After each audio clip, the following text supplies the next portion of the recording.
Sydney Sullivan making a name for herself already. Sydney Sullivan, at age 15, was one of the elite athletes in the world.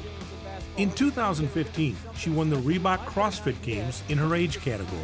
It's a massive lead. She's the only one on the sandbag round to shoulder. She did this knowing she would eventually need a liver transplant. At age 12, Sydney was diagnosed with a rare liver disease. Her doctors told her she would need to go on medication and she'd eventually need a new liver. All I heard that day was that I was going to get a chipmunk face, gain weight, and being a 12-year-old girl, that's the last thing I wanted to hear. Actually, that day I had my last burger and fries. Sydney Sullivan with their third win of the afternoon. Sydney's dedication to a healthy lifestyle and to CrossFit turned her into a champion. But soon after her title, Sydney's health got worse. 2016 hit and I just lost weight, got fatigued. You know, I could tell something was wrong. Sydney and her family, who live in Oklahoma, decided a living liver donor transplant was the best route to go. But they were frustrated after going to multiple transplant centers that turned them down. Finally, a chance meeting with a doctor pointed them to Madison, Wisconsin. A guy walked in and somehow knew and was talking to her about competitions and stuff, and she said, well, I'm not competing right now, and we told her the story, and he said, you know, you need to go to Madison, Wisconsin. I didn't want to go. I told my mom, I'm not going, I'm sick of this, they're just going to say no. The fact that you're not having symptoms make me feel a lot better. But when Sydney and her family arrived in Madison, they felt an instant connection with the UW Health transplant team. They understood me, they believed me.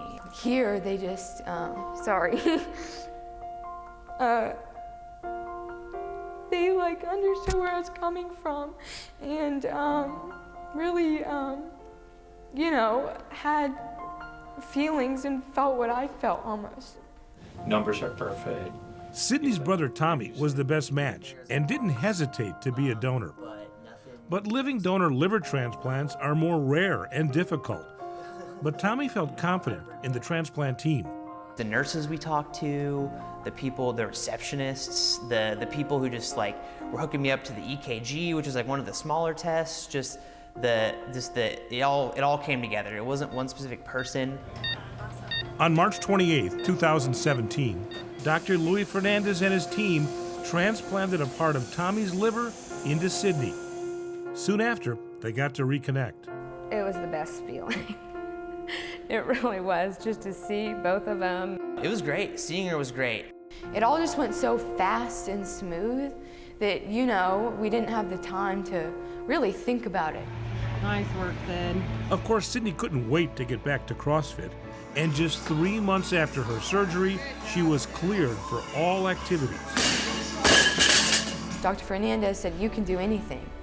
You can start to do anything you want as long as it feels good. I was like, okay. For some movements, I was scared more than others, but I slowly built up. Now I'm at the point where I have my strength back. I'm better than before, and it's just the cardio that needs to get better. Just 13 months after her surgery, Sydney was back in CrossFit competition, competing in a team event with her sister Meredith. Even if she doesn't win another championship, Sydney's happy to be healthy again. And I'm closer to my siblings, I'm closer to my family and God, and it is crazy to think back to all the things I've been through, but I'm just so grateful to be where I am now.